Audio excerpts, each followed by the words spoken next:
হানি দিয়ে যদি কয়েকটা শব্দের কথা চিন্তা করি, প্রথমে আসবে হচ্ছে হানিমুন, এছাড়াও আসবে হানি বি, হানি মানি, হানি পট, হানি ডিউ ইত্যাদি ইত্যাদি ইত্যাদি। গত বছর দুয়েক ধরে আরেকটা শব্দ খুব প্রচলিত হয়েছে, আমাদের বাজারে অনেক প্রসার হয়েছে কথাটার, যেটার নাম হচ্ছে হানি ট্র্যাপ। তো কথাটা শুনিব যে হানি ট্র্যাপ, একজন হচ্ছে হানি আর একজন হচ্ছে ট্র্যাপড। সো এই হানি ট্র্যাপের কথা গত কয়েকদিনে একটা নিউজে আবার আসলো, যেটাতে দেখলাম ইন্ডিয়ান কয়েকজন পাইলট পাকিস্তানি নারীদের কাছে, পাকিস্তানি নারী এজেন্টদের কাছে গিয়ে হানি ট্র্যাপড হয়েছেন এবং তাদেরকে চাকরি থেকে বরখাস্ত করা হচ্ছে। সো হানি ট্র্যাপ আসলে জিনিসটা কি, কারা করে, কেন করে, কিভাবে করে, এটা নিয়ে দু একটা কথা বলতে চাই। কমনলি আমরা যেটা বুঝি হানি ট্র্যাপ, যেটা বলছি যে হানি একজন তার হানি দিয়ে আরেকজনকে ট্র্যাপ করে থাকে, এটাই হানি ট্র্যাপ। বাট ইন্টেলিজেন্সের ভাষায় যেটাকে বলে এসপায়োনেজ, মানে গোয়েন্দা বৃত্তি বা গোয়েন্দাগিরি, ওখানে নতুন টার্মিনোলজি বা বেশ কিছুদিন ধরে এই টার্মিনোলজিটা উঠে আসছে, সেটা হচ্ছে sexpionage, sex plus espionage. এখন যেই এসপায়োনেজ বা যে গোয়েন্দা বৃত্তিতে sex, physical attraction, physical contact বা ফিজিক্যাল টাচ অথবা শারীরিক রিলেশনের মাধ্যমে একটা সম্পর্ক গড়ার পরে ওইটা দিয়ে ব্ল্যাকমেল করে যে ইন্টেলিজেন্স বা ইনফরমেশন অ্যাচিভ করা হয়, ওইটাকে সেক্স পায়োনেজ বলে, বা কমন ল্যাঙ্গুয়েজে বলছে হানি ট্র্যাপ। তো এখন আমাদের দেশে এটা কেন ডেঞ্জারাস? আসলে কেউ যদি মাদক নিয়ে ধরা পড়ে, ঠিক আছে ছেলেটা মদ খেয়েছে, ওকে তুমি আর খেও না, তার ফ্যামিলি সমাজ মেনে নিবে কিছুদিন হলেও, ঠিক আছে ওকে ফাইন। কেউ জুয়া খেললে বলবে এটা বদ অভ্যাস, ছেড়ে দাও। কিন্তু যদি কেউ কোনো মহিলা জনিত কোনো ঘটনায় আটকা পড়ে বা তার ভিডিও বা ছবি আসে, তাহলে তার আসলে চ্যালেঞ্জ মাল্টিপল, তার সমাজে চ্যালেঞ্জ, তার ফ্যামিলিতে চ্যালেঞ্জ, তার দেশে চ্যালেঞ্জ। সো তার আসলে মুখ দেখানোর একটা বড় দায় হয়ে যায় তখন। এই জন্য আমাদের দেশে কেউ যদি এই হানি ট্রিপের শিকার হয়, তার জন্য ফিউচার লাইফ লিড করা খুবই ডিফিকাল্ট। এখন হানি ট্রিপের শিকার কারা আসলে হয়? খুব বেশি দেখা যায় বা ইতিহাস বলে বা ট্রেডিশনালি ইন্টেলিজেন্সের সূত্র ধরে বলা যায়, হানি ট্রিপের শিকার হয় বেশিরভাগ bureaucrat, military, businessman, journalist, politician, যারা একটা দেশের ফোকাল পয়েন্ট হিসেবে কাজ করে, তারাই হানি ট্রিপের শিকার হয়। তা আমি খুব সহজে যখন ইন্ডিয়ার এই খবরটা শুনলাম, একটু রিলেট করার চেষ্টা করলাম, কারণ গত 2 বছর ধরে আমরা জেনে আসছি বাংলাদেশে যে র এর এজেন্ট বা র এর হানি ট্র্যাপের শিকার আমাদের দেশে বহুত মানুষ হয়েছে।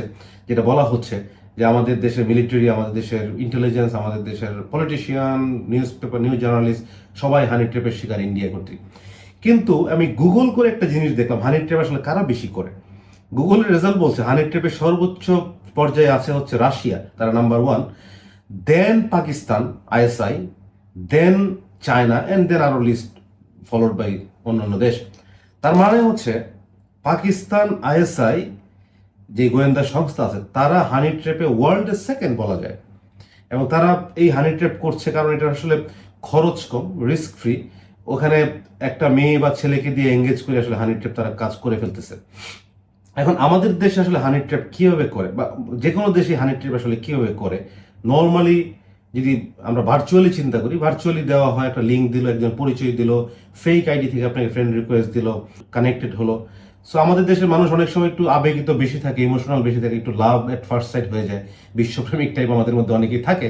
তো যখন একটা মেয়ে আপনার সাথে কন্ট্যাক্টে আসে, তার সাথে কথাবার্তা হলো, ভিডিও কল হলো, তো আমরা খুব ইমোশনাল হয়ে যাই, 2-1 দিন পর হয়তো প্যান্ট শার্ট খুলে ফেললাম, তার সাথে ভিডিওতে ছবি চলে আসলো। সো আলটিমেটলি ওইটা তখন একটা তার জন্য অ্যাসেট বা টুলস হয়ে যায় আপনাকে ফিউচারে ব্ল্যাকমেল করার জন্য, কোনো ইনফরমেশন নেওয়ার জন্য, অথবা আপনাকে কোনো ইনফরমেশন দেওয়া থেকে বিরত রাখার জন্য। তো এখন বিষয় হচ্ছে আইএসআই কিভাবে এখন প্লে করছে জিনিসটা নিয়ে আমাদের দেশে। আপনারা দেখবেন আইএসআই এর যে মুভমেন্ট আমরা গত 2 বছর ধরে দেখছি, তাদের এমবেসি বা হাই কমিশনার যেভাবে কাজ করছে, তাদের দেশের বিভিন্ন এজেন্টের লোকজন কিন্তু আমাদের দেশে এসছে। সো এবং আসতে কন্টিনিউয়াস আসছে এবং আসছেই। সো এইটার আসলে দেখভাল কেউ করছে কিনা আমি জানি না।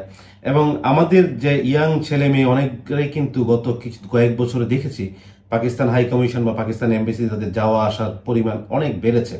এবং এটা খুব ক্লিয়ারলি বোঝা যায় আসলে কারা কি কাজে ইউজ হচ্ছে, কারা কিভাবে ইউজ করাচ্ছে তাদেরকে। ইট ইজ নট নেসেসারিলি যে পাকিস্তানে একটা মেয়ে বা পাকিস্তানের একটা ছেলে এসে হানি ট্র্যাপের কাজ করবে, না, এখানকার লোকাল ছেলে মেয়েকে দিয়েও তারা কাজ করাচ্ছে। এখন এই যে রিসেন্ট একটা ঘটনা ঘটলো যে এমবেসিতে বা হাই কমিশনার সাহেব আগুনের ইনসিডেন্টে তিনি হসপিটালে অ্যাডমিট, হোল ডে চলে গেল, সকালে আগুনের ইনসিডেন্ট হচ্ছে, সারা দিন পার হয়ে চলে গেল। এখন সন্ধ্যার সময় দু একটা নিউজ পেপারে এসছে যে উনি ওনার বাড়িঘর আগুনে পুড়ে গেছে বা হাই কমিশনে আগুন লেগেছে এবং ওনারা সিরিয়াসলি ইনজুর্ড, আইসিইউতে অ্যাডমিট। সো এটাকে যে একটা রাগ ডাক করে ধামাচাপা দিয়ে একটা চেষ্টা, এইগুলো আসলে সবকিছুই একটা ধোঁয়াশা ভাব।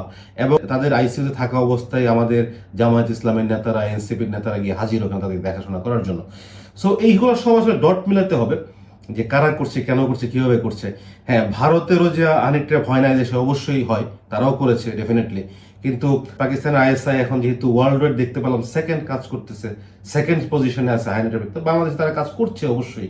সো আমাদেরকে যারাই তাদের টাচে যাচ্ছে, এটা পলিটিশিয়ান হোক বা অন্য কনসার্ন ব্যক্তিবর্গ যায়, তাদের আসলে খুব কেয়ারফুল হওয়ার দরকার আছে। কারণ আইএসআই খুব একটা পজিটিভ ইন্টেলিজেন্স অর্গানাইজেশন পৃথিবীতে জুড়ে না। তারা যেমন আমাদের দেশেই আগের বার যখন আমাদের বর্তমান সরকার ক্ষমতায় ছিল, তারা 10টা অস্ত্র মামলার কাজটা করেছে, 10টা অস্ত্রের কাজটা করেছে আইএসআই, এবং ভারতকে ইনস্টেবল করার জন্য।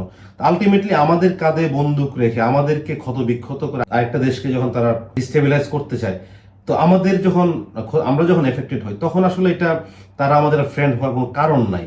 কারণ তারা আমাদেরকে ইউজ করবে শুধু তাদের গেইনের জন্য, আমাদের কোনো গেইনের জন্য না। সো আইএসআই পুরা দেশে যখন এখন আমরা বেশ কিছুদিন ধরে দেখছি তারা নর্থ বেঙ্গলে যাচ্ছে, বাংলাদেশের বিভিন্ন জায়গায় তারা মুভমেন্ট করতেছে আইএসআই এর লোকজন বা পাকিস্তান এমবেসির নামকরণে। তো এগুলো আসলে যেখানেই যাচ্ছে, যেভাবে কাজ করতেছে, আমাদেরকে বা ইন্টেলিজেন্স অর্গানাইজেশনগুলোকে যারা এটার ব্যাপারে কনসার্ন, তাদেরকে আসলে দেখভাল করা দরকার আছে। তারা আসলে খেয়াল রাখা দরকার আছে যে তারা কি করছে, উদ্দেশ্য কি। এবং একই সাথে সাধারণ জনগণ যে হানি ট্র্যাপ শুনেই লাফায় পড়া দরকার নেই, যেটা হানি ট্র্যাপ হয়ে গেছে। হানি ট্র্যাপের তো মানে নর্মাল প্রোফাইল লোকজনের কাছে হানি ট্র্যাপ আসার কথা না, 1 নাম্বার। 2 হলো, তারপর আপনাদের সতর্কতার জন্য খেয়াল রাখতে হবে যে কোনো লিঙ্ক আসলো, কোনো মেয়ের প্রোফাইলে ছবি আসলো, আপনাকে ফ্রেন্ড রিকোয়েস্ট পাঠাইলো, আপনার সাথে ভিডিও চ্যাট হলো, কল হলো, 2 দিন পর এই লুঙ্গি প্যান্ট খুলে দেওয়ার আসলে দরকার নাই। পরে মানিজ্যত নিয়ে টানাটানি করার চেয়ে আগে মানিজ্যত সেভ রাখা খুব ইম্পর্টেন্ট।